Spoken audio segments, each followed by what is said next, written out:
Good morning. The first reading is from Daniel chapter 13, verses 14 through 18, from the New Standard Revised Version. Nebuchadnezzar said to them, "Is it true, O Shadrach, Meshach, and Abednego, that you do not serve my gods and you do not worship the golden statue that I have set up? Now, if you are ready when you hear the sound of the horn, pipe, lyre, trigon, harp, drum, and the entire musical ensemble, to fall down and worship the statue that I have made, well and good. But if you do not worship, you shall immediately be thrown into a furnace of blazing fire, and who is the God that will deliver you out of my hands?" Shadrach, Meshach, and Abednego answered the king, "O Nebuchadnezzar, we have no need to present a defense to you in this matter. If our God, whom we serve, is able to deliver us from the furnace of blazing fire and out of your hand, O king, let him deliver us. But if not, be it known to you, O king, that we will not serve your gods and we will not worship the golden statue that you have set up." The second reading is from Matthew chapter 14, verses 1 through 13a. At that time, Herod the ruler heard reports about Jesus, and he said to his servants, "This is John the Baptist. He has been raised from the dead, and for this reason these powers are at work in him." For Herod had arrested John, bound him, and put him in prison on account of Herodias, his brother Philip's wife, because John had been telling him, "It is not lawful for you to have her." Though Herod wanted to put him to death, he feared the crowd because they regarded him as a prophet. But when Herod's birthday came, the daughter of Herodias danced before the company, and she pleased Herod so much that he promised on oath to grant her whatever she might ask. Prompted by her mother, she said, "Give me the head of John the Baptist here on a platter." The king was grieved, yet out of regard for his oaths and for the guests, he commanded it to be given. He sent and had John beheaded in the prison. The head was brought on a platter and given to the girl, who brought it to her mother. His disciples came and took the body and buried it, and they went and they told Jesus. Now when Jesus heard this, he withdrew from there in a boat to a deserted place by himself. It is so good to be with you today. I've had the honor of sharing a message from this pulpit on a few occasions during the course of my time in ministry, and have always loved being in your community and being part of this church and feeling the fellowship of the ministry and prophetic work of this congregation in this city, in this conference, and in our United Church of Christ has been an inspiration to me over the years. And so thank you for the opportunity to be here. It's always good to be with Reverend Wally, and I have known Wally since about that high time in San Bernardino, but also we shared ministry in the conference when she was on the Youth Roundtable, and it's just a delight. I also want to acknowledge Petra. So grateful for the ministry she shared in San Bernardino and now here. She's been a wonderful partner in ministry, someone who I've called over the years to inquire about any number of matters, as she has been so adept at working in the community and having a sense of the pulse of what's going on, and so grounded in progressive theology that seeks justice, that really cares deeply about people and works in solidarity with so many people. So it's so good to be here. I bring you greetings on behalf of what is now my home church, Northwest Community Church, United Church of Christ in Las Vegas, and also on behalf of the Southern California Nevada Conference Board of Directors, where I serve as one of the directors in the conference. And I also want to acknowledge that my husband is with me today, Rowan Garcia, who's joined me on my trip down to Long Beach. Thank you. Love of my life.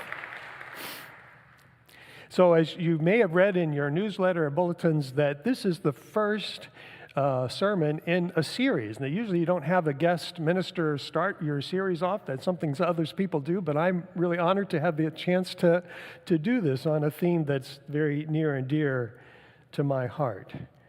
Resistance is biblical. You know, resistance is not new. It's a time-honored tradition woven into the very fabric of our sacred scriptures. The Bible is full of stories about faithful leaders who stood boldly against the powers and principalities of their day. And it's that legacy of holy defiance that calls to us still. Together, getting a little glare off of the lights, so I'm going to prop my thing up here. So here we go. Where was I? Together, guided by the Scripture and the Spirit, the series offers the opportunity to discover how to live faithfully, courageously, and unapologetically.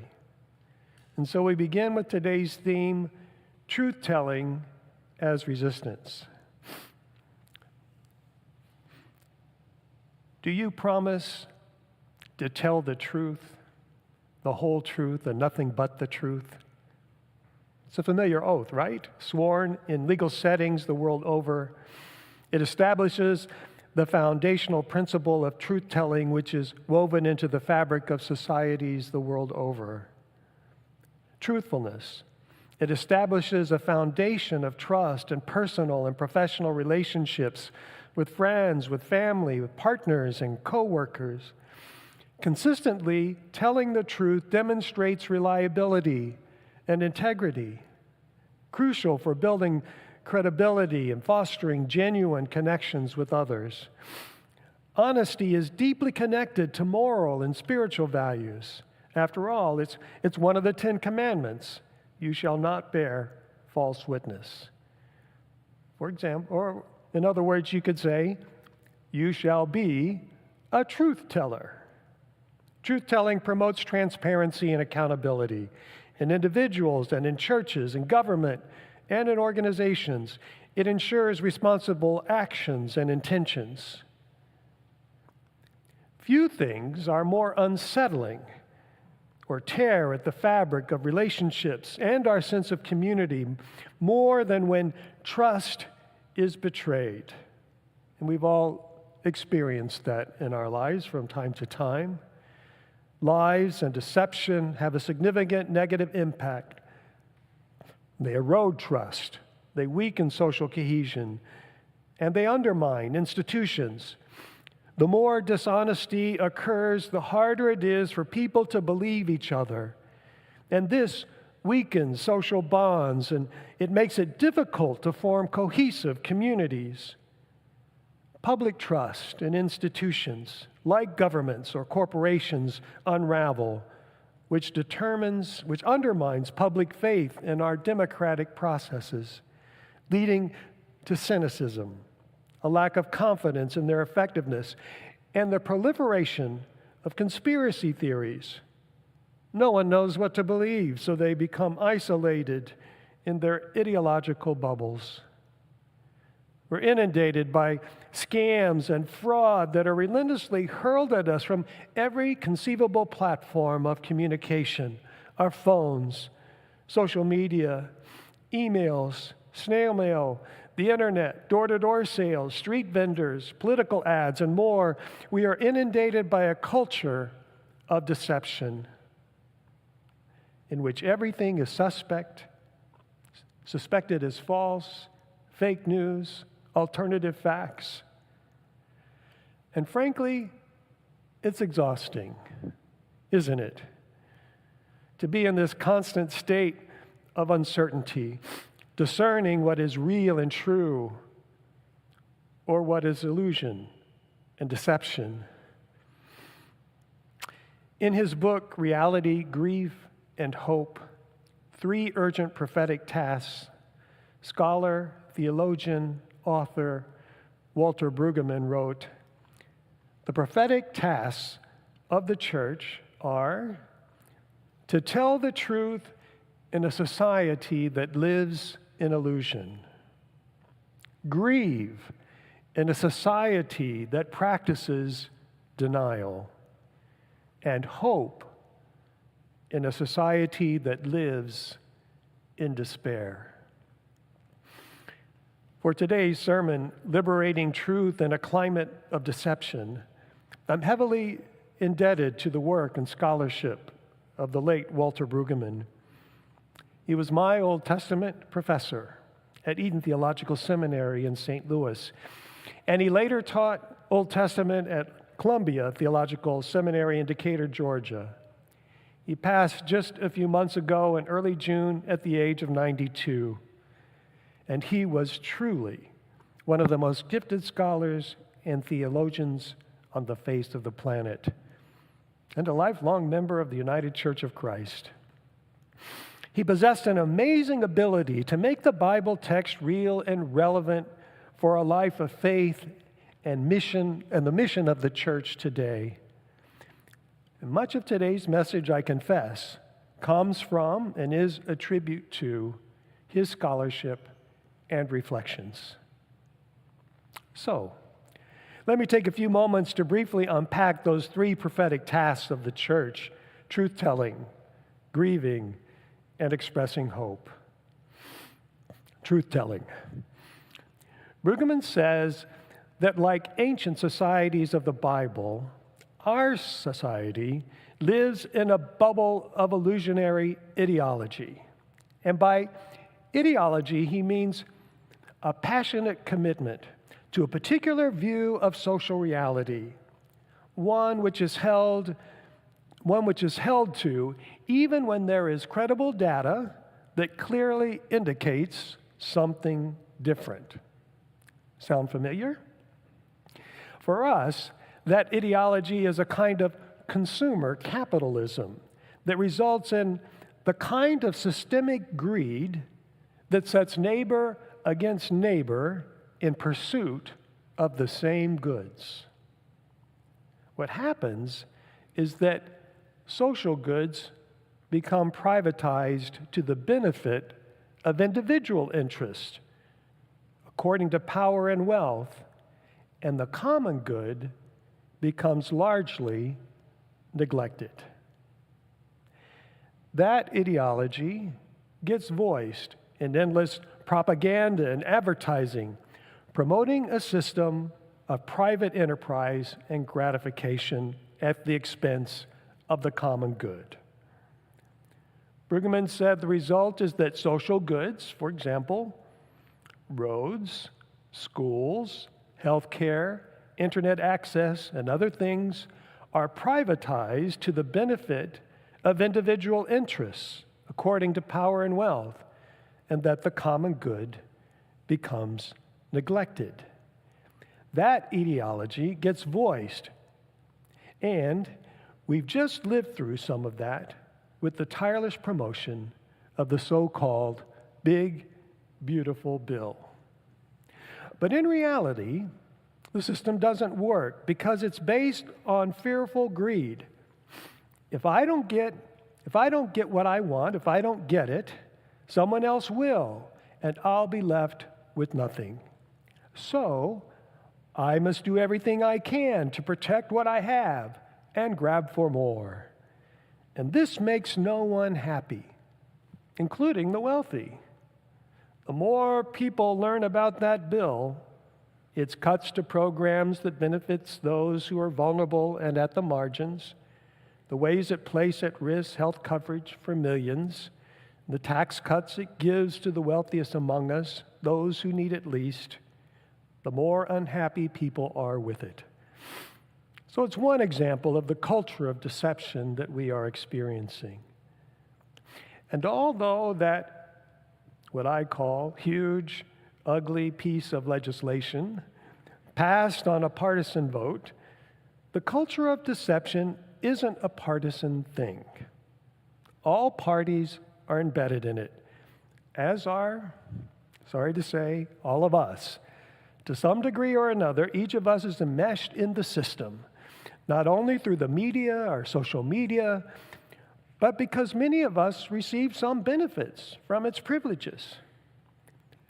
And so, Brueggemann says, it is a prophetic task of the church to tell the truth in a society that lives in illusion. Second, grief. Such ideological passion requires a sturdy practice of denial, a refusal to face the facts on the ground, so that we are seduced to live in a wish world. We wish that trickle-down economics would really work, but they don't. That does not notice the pathologies that produce immense loss among us. Society keeps reiterating the mantras of waste and fraud, or deport the criminals, or DEI is a reverse discrimination, and other illusionary ideologies, all the while disregarding the huge loss in terms of human possibility that is happening before our very eyes. The loss of moral possibility, the loss of generous neighborliness, and the loss of well-being that depends upon a viable human fabric of solidarity. Brueggemann says it is a prophetic task to break that denial, and that can only be done by honest public acknowledgement that takes the form of grief for what has been and what is being lost. In a society that practices denial, a prophetic task of the church is to grieve.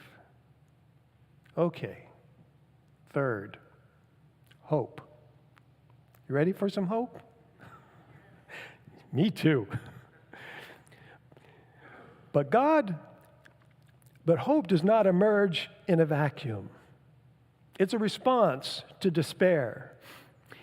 And even if the failure of loss of those ideological things is not acknowledged, there is enough awareness of the loss and failure to lead to despair.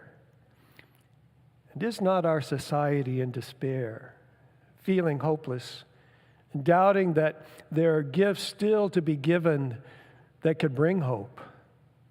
Such despair characteristically results in violence, either against others or against ourselves.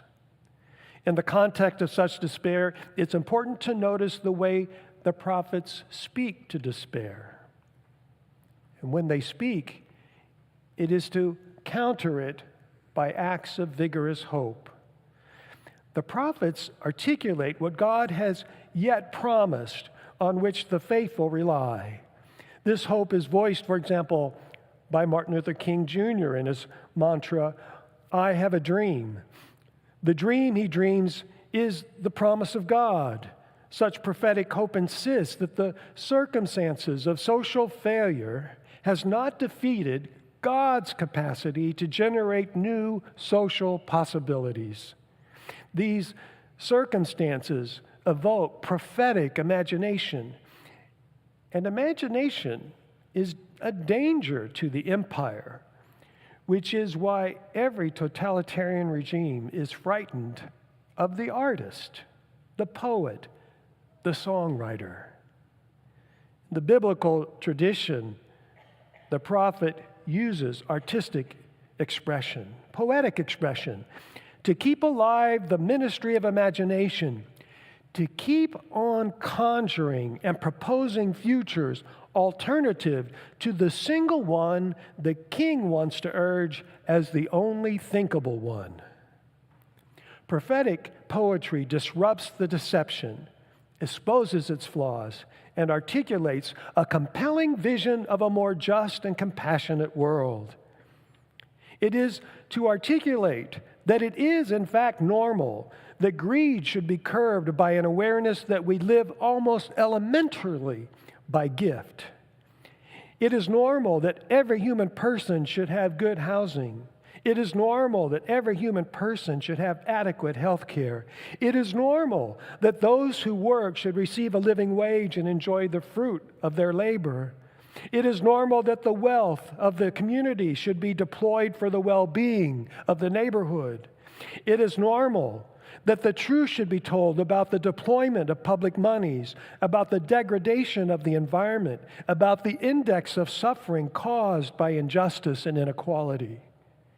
It is normal to hope for this kind of normal. In a society that lives in despair, it is a prophetic task of the church to hope. I think a powerful way to express these prophetic tasks under the resistance theme is to say it this way. In a society that lives in illusion, truth-telling is an act of resistance. In a society that practices denial, grief is an act of resistance. In a society that lives in despair, hope is an act of resistance. Okay, I'm going to get to the Bible now. It's all been about the Bible already. But in today's lesson, we hear one of the classic biblical stories of resistance from the book of Daniel. The Hebrew people are in exile. Judah has fallen, and the temple in Jerusalem has been destroyed. Not an easy time. Like for us, it was not an easy time for them. Again, Israel is living under an empire, and it is an empire that lives in illusion, practices denial, and its people, particularly the Hebrew people, experience despair. The question of the psalmist, how shall we sing the Lord's song in a foreign land under the empire? This is a real feeling for folks. There is real pressure to assimilate to the dominant culture of the empire. And we see this in the earlier chapters of Daniel when Daniel gets recruited by Nebuchadnezzar, the king, for certain tasks in the royal court and is confronted with the requirement to break kosher and eat Babylonian cuisine. But Daniel is imaginative. He finds a way to resist, negotiating a way to maintain a kosher diet. Now, as we move into Daniel chapter 3, we are introduced to three young Jewish youths, Hananiah, Mishael, and Azariah, who also have been appointed by the king over the affairs of the province. Hananiah, Mishael, and Azariah are their Hebrew names. But having been exiled to Babylon and given an appointment by the king, they are given Babylonian names. And those are the names many of us are most familiar with: Shadrach, Meshach, and Abednego. Naming is always significant in the Bible, and it is here too. Naming is a privilege of empire, especially over those who have been conquered.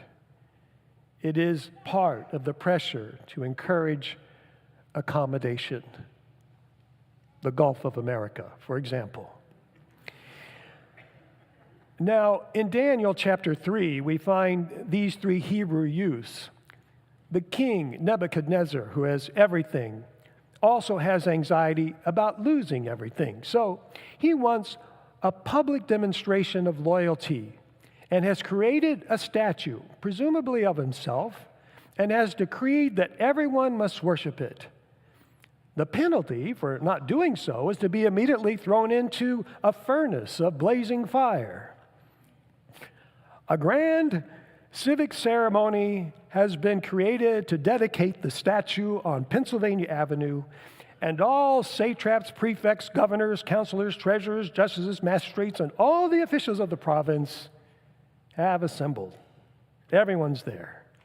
Everyone has been instructed that when they hear the sound of the horn, pipe, lyre, trigon, harp, drum, and entire musical ensemble, then all the peoples, all the nations and languages are to fall down and worship the golden statue that King Nebuchadnezzar had set up.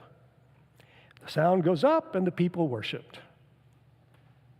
Except later, word comes to the king that there are these 3 young Jewish dudes who are not bending the knee and worshiping the gods of Babylon. Like most authoritarian leaders, the king is outraged and calls for Shadrach, Meshach, and Abednego to come, and they were brought to the king. What will they say when truth-telling could cost them their life, impact their family and their communities? What will they draw on to find the courage to disrupt the deception and expose the illusion of the power of the gods of Babylon and express the hope of deliverance, restoration, and renewal in the God of creation? Nebuchadnezzar gives the 3 young men the opportunity to make amends, to fall down and worship. The whole orchestra is queued up and ready to play the sound. But no. Shadrach, Meshach, and Abednego tell the king not to bother. They will not bow down. They express both hope and I think even deeper faith in light of their uncertainty about whether God will deliver them. They say, if God will deliver us, let God do it. But if not, it doesn't matter. We will not serve your gods. Truth-telling of this kind takes courage. But there's something I notice about this story that isn't present in some of the other prophetical stories. Many biblical stories are about a single character, like in today's gospel lesson, John the Baptist. When he confronts Herod about the legality of his marriage, he is alone, and as are most of the prophets when they speak truth to power. But this is not so in the case of Shadrach, Meshach, and Abednego. They have solidarity with each other and in their truth-telling, and so in their resistance. In my work in the national setting and in the church, I've experienced how important and empowering for people to step out in faith to action, to engage in various forms of resistance, how important solidarity is, to take a public stand on a matter important to them and their community. Whatever is going to happen to Shadrach, Meshach, and Abednego, they're going to go through it together. And this, I think, is also a prophetic task of the church. In a society that lives in illusion and denial, in grief and despair, a prophetic task of the church is to be together, to be a place of solidarity, to be a place of sanctuary where vigorous acts of hope can emerge and flourish and transform. Shadrach, Meshach, and Abednego stood strong in their resistance, in their truth-telling about God, about the God they worshiped, and the illusions they would not. They were indeed thrown into the furnace of blazing fire, although their executioners were killed by the intense fire. The 3 young men were unharmed. Not even their clothes smelled of fire. They were not only in solidarity with each other, but they were in solidarity with God. In a society that lives in illusion, truth-telling is an act of resistance.